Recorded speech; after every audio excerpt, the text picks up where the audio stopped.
Good evening. I hope you've had a great day today. Welcome to BVJ's Bedtime Stories. I'm Big Voice Jay, and this is a show where we get you ready for a good night's sleep with public domain short stories just for you. Links to all the stories can be found at the show notes at bedtimewithbvj.com. And if you'd like to support the show, there's a Buy Me a Coffee link on every page and post. Tonight we continue our story on the Gull's Road by Willa Cather. I shall never go to Sardinia, said Mrs. Ebling. It could not possibly be as beautiful as this. Neither shall I replied. As I was going down to dinner that evening, I was stopped by Lars Ebling, freshly brushed and scented, wearing a white uniform and polished and glistening as one of his own engines. He smiled at me with his own kind of geniality. You have been very kind to talk to my wife, he explained. It is very bad for her this trip that she speaks no English. I am indebted to you. I told him curtly that he was mistaken, but my acrimony made no impression upon his blandness. I felt that I should certainly strike though if he stood there much longer, running his blue ring up and down his beard. I should probably have hated any man who was Mrs. Ebling's husband, but Ebling made me sick. The next day I began my drawing of Mrs. Ebling. She seemed pleased and a little puzzled when I asked her to sit for me. It occurred to me that she had always been among dull people who took her looks as a matter of course, and that she was not at all sure that she was really beautiful. I can see now her quick, confused look of pleasure. I thought very little about the drawing then, except that the making of it gave me an opportunity to study her face, to look as long as I pleased into her yellow eyes, at the noble lines of her mouth, at her splendid, vigorous hair. We have a yellow vine at home, I told her, that is very like your hair. It seems to be growing while one looks at it, and it twines and tangles about itself and throws out little tendrils in the wind. Has it any name? We call it Love Vine. How little a thing could disconcert her. As for me, nothing disconcerted me. I awoke every morning with a sense of speed and joy. At night I loved to hear the swish of the water rushing by. As fast as the pistons could carry us, as fast as the water could bear us, we were going forward to something delightful, to something together. When Mrs. Ebling told me that she and her husband would be 5 days in the docks in New York and then return to Genoa, I was not disturbed, for I did not believe her. Came and went, and she sat still all day, watching the water. I heard an American lady say that she watched it like one who was going to die. But even that did not frighten me. I somehow felt that she had promised me to live. All those long blue days when I sat beside her, talking about Finnmark and the sea, she must have known that I loved her. I sat with my hands idle on my knees and let the tide come up in me. It carried me so swiftly that across the narrow space of deck between us, it must have swayed her too a little. I had no wish to disturb or distress her. If a little, very little of it reached her, I was satisfied. If it drew her softly, but drew her, I wanted no more. Sometimes I could see that even the light pressure of my thoughts made her. One still evening, after a long talk, whispered to me, "You must go and walk now, and don't think about me." She had been held too long and too closely in my thoughts, and she begged me to release her for a little while. I went out into the bow and put her far away, at the skyline with the faintest star, and thought her gently across the water. When I went back to her, she was asleep. But even in those first days, I had my hours of misery. Why, for instance, should she have been born in Finnmark, and why should Lars Ebling have been her only door of escape? Why should she be silently taking leave of the world at the age when I was just beginning it, having had nothing of whatever is worthwhile? She never talked about taking leave of things, and yet I sometimes felt that she was counting the sunsets. One yellow afternoon, when we were gliding between the shores of Spain and Africa, she spoke of her illness for the first time. I had got some magnolias at Gibraltar, and she wore a bunch of them in her girdle, and the rest lay on her lap. She held the cool leaves against her cheek and fingered the white petals. "I can never," she remarked, "get enough of the flowers of the South. They make me breathless, just as they did at first. Because of them, I should like to live a long while, almost forever." I leaned forward and looked at her. We could live almost forever if we had enough courage. It's of our lives that way.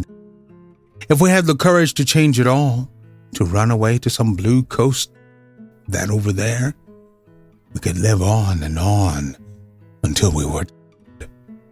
She smiled tolerantly and looked southward through half-shut eyes. "I am afraid I should never have courage enough to go behind that mountain. At least, look at it. It looks as if it hid horrible things." A sea mist, blown in from the Atlantic, began to mask the impassive African coast, and above the fog, the gray mountain peak took on the angry red of the sunset. It burned, sullen and threatening, until the dark land drew the night about her and settled back into the sea. We watched it sink, while under us, slowly but ever increasing, we felt the throb of the Atlantic come and go, the thrill of the vast untamed waters of that lugubrious and passionate sea. I drew Mrs. Ebling's wraps about her and shut the magnolias under her cloak. When I left her, she slipped me one warm, white flower. From the Straits of Gibraltar, we dropped into the abyss, and by morning we were rolling in the trough of a sea that drew us down and held us deep, shaking us gently back and forth until the timbers creaked, and then shooting us out on the crest of a swelling mountain. The water was bright and blue, but so cold that the breath of it penetrated one's bones, as if the chill of the deep under fathoms of the sea were being loosed upon us. There were not more than a dozen people upon the deck that morning, and Mrs. Ebling was sheltered behind the stern, muffled in a sea jacket, with drops of moisture upon her long lashes and hair. When a shower of icy spray beat back over the deck rail, she took it gleefully. "After all," she insisted, "this is my own kind of water, the kind I was born in. This is first cousin to the pole waters, and the sea we have left is only a kind of fairy tale. It's like the burnt-out volcanoes. Its day is over. This is the real sea now, where the doings of the world go on." "It is not our reality, at any rate," I answered. "Oh, yes, it is. These are the waters that carry men to their work, and they will carry you to yours." I sat down and watched her hair grow more alive and iridescent in the moisture. "You are pleased to take an attitude," I complained. "No, I don't love realities any more than another, but I admit them all the same. And who are you and I to define the realities? Our minds define them clearly enough. Yours and mine, everybody's. Those are the lines we never cross, though we flee from the equator to the pole. I have never really got out of Finnmark, of course. I shall live and die in a fishing town in the Arctic Ocean, and the blue sea and the pink islands are as much a dream as they ever were. All the same, I shall continue to dream them. The Gulf Stream gave us warm blue days again, but pale like sad memories. The water had faded, and the thin, tepid sunshine made something tighter about one's heart. The stars watched us coldly and seemed always to be asking me what I was going to do. The advancing line on the chart, which at first had been mere foolishness, began to mean something, and the wind from the west brought disturbing fears and forebodings. I slept lightly, and all day I was restless, except when I was with Mrs. Ebling. She quieted me as she did little Karen, and soothed me without saying anything, as she had done that evening at Naples when we watched the sunset.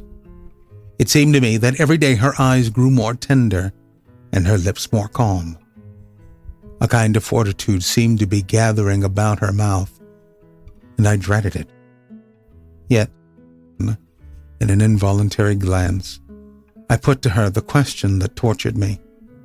Her eyes always met mine steadily, deep and gentle and full of reassurance. That I had my word at last happened almost by accident. On the second night out from shore, there was the concert for the sailors' orphanage, and Mrs. Ebling dressed and went down to dinner for the first time, and sat on her husband's right. I was not the only one who was glad to see her. Even the women were pleased. She wore a pale green gown, and she came up out of it regally, white and gold. I was so proud that I blushed when anyone spoke of her. After dinner, she was standing by her deck chair, talking to her husband, when people began to go below for the concert. She took up a long cloak and attempted to put it on. The wind blew the light thing about, and Ebling chattered and smiled his public smile while she struggled with it. Suddenly, his roving eye caught sight of the Chicago girl, who was having a similar difficulty with her draperies, and he pranced half the length of the deck to assist her. I had been watching from the rail, and when she was left alone, I threw my cigar away and wrapped Mrs. Ebling up roughly. "Don't go down," I begged. "Stay up here. I want to talk to you." She hesitated a moment and looked at me thoughtfully. Then, with a sigh, she sat down. Everyone hurried down to the saloon, and we were absolutely alone at last, behind the shelter of the stern, with the thick darkness all about us and a warm east wind rushing over the sea. I was too sore and angry to think. I leaned toward her, holding the arm of her chair with both hands, and began anywhere. "You remember those 2 blue coasts out of Gibraltar?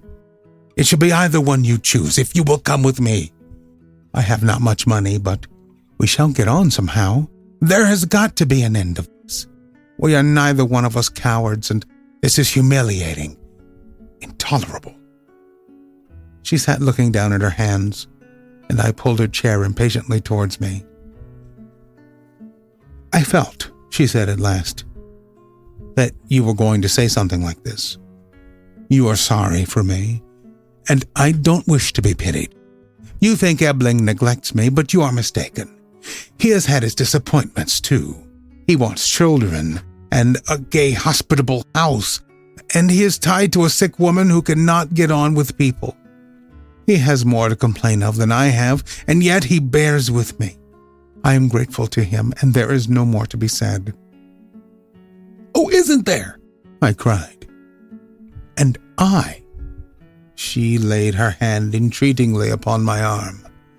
"Ah, you. Don't ask me to talk about that. You." Her fingers slipped down my coat sleeve to my hand and pressed it. I caught her 2 hands and held them, telling her I would never let them go. "And you meant to leave me day after tomorrow, to say goodbye to me, as you will, to the other people on this boat. You meant to cut me adrift like this, with my heart on fire and all my life unspent in me." She sighed despondently. "I am willing to suffer whatever I must suffer to have had you." She answered simply, "I was ill and so lonely, and it came so quickly and quietly. Don't begrudge it to me. Do not leave me in bitterness. If I have been wrong, forgive me." She bowed her head and pressed my fingers entreatingly. A warm tear splashed on my hand. It occurred to me that she bore my anger as she bore little Karen's importunities, as she bore Ebling. What a circle of pettiness she had about her! I fell back in my chair and my hands dropped at my side. I felt like a creature with its back broken. I asked her what she wished me to do. "Don't ask me," she whispered. "There is nothing that we can do." I thought you knew that. You forget that I am too ill to begin my life over. Even if there were nothing else in the way, that would be enough. And that is what has made it all possible. Our loving each other, I mean. If I were well, we couldn't have even had this much. Don't reproach me. Hasn't it been at all pleasant to you to find me waiting for you every morning, to feel me thinking of you when you went to sleep? Every night I have watched the sea for you, as if it were mine, and I had made it. And I have listened to the water rushing by you, full of sleep and youth and hope. And everything you had said or done during the day came back to me, and when I went to sleep it was only to feel you more. You see, there was never anyone else. I have never thought of anyone in the dark but you. She spoke pleadingly, and her voice had sunk so low that I could barely hear her. "And yet you will do nothing," I groaned. "You will dare nothing. You will give me nothing. Don't say that.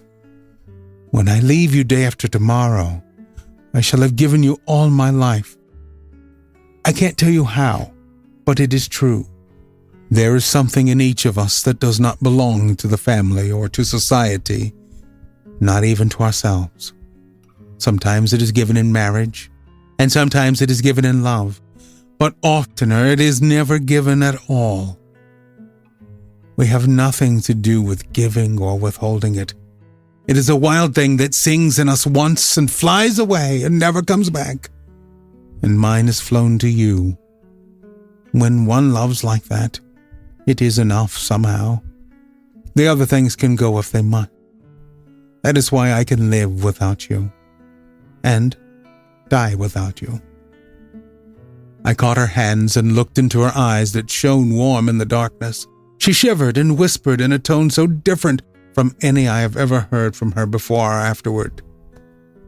"Do you grudge it to me? You are so young and strong, and you have everything before you. I shall have only a little while to want you in, and I could want you forever and not weary." I kissed her hair, her cheeks, her lips, until her head fell forward on my shoulder, and she put my face away with her soft, trembling fingers. She took my hand and held it close to her, in both her own. We sat silent, and the moments came and went, bringing us closer and closer, and the wind and water rushed by us, obliterating our tomorrows and all our yesterdays.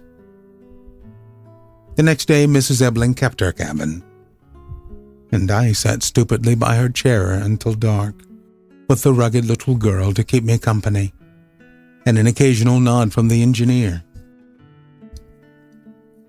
I saw Mrs. Ebling again only for a few moments, when we were coming into the New York harbor.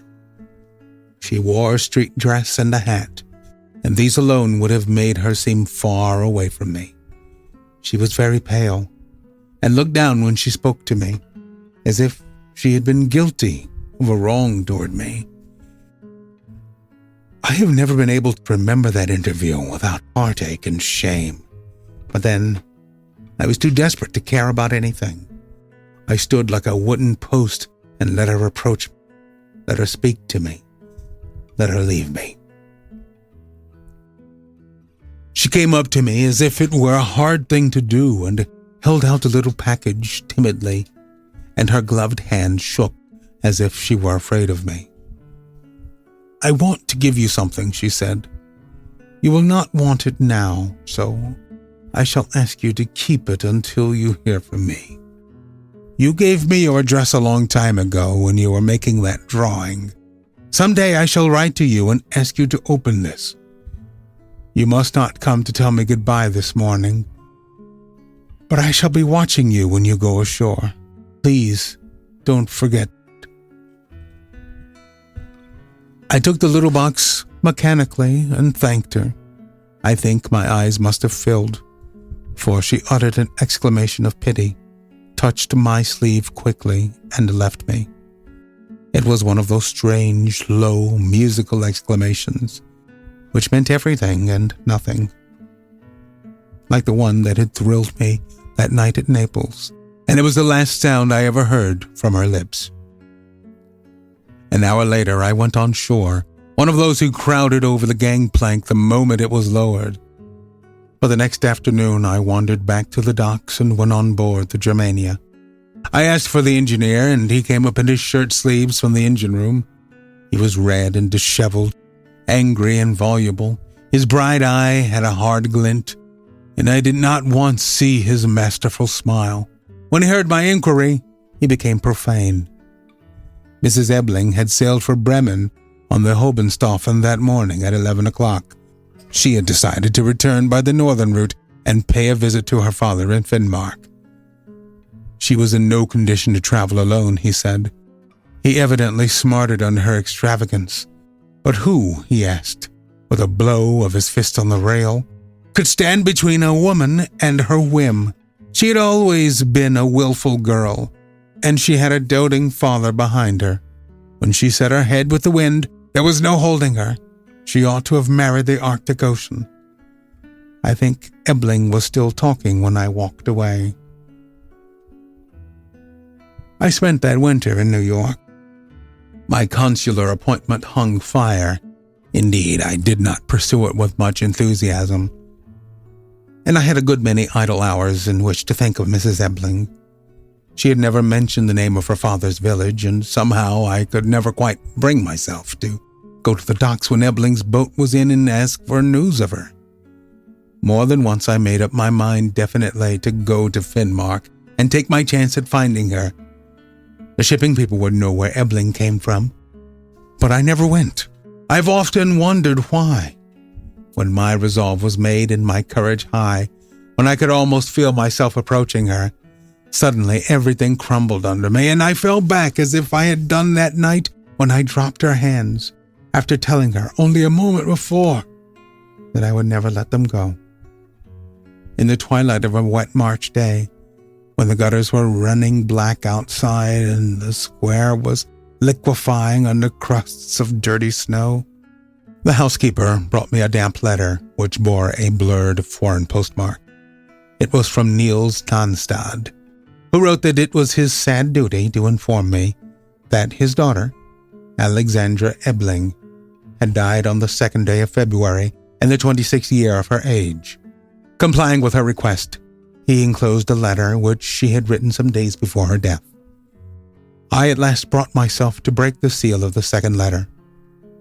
It read thus: "My friend, you may open now the little package I gave you. May I ask you to keep it? I gave it to you because there was no one else who would care about it in just that way.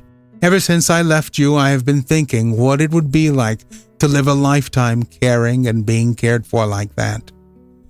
It was not the life I was meant to live, and yet, in a way, I have been living it ever since I first knew you. Of course, you understand now why I could not go with you. I would have spoiled your life for you.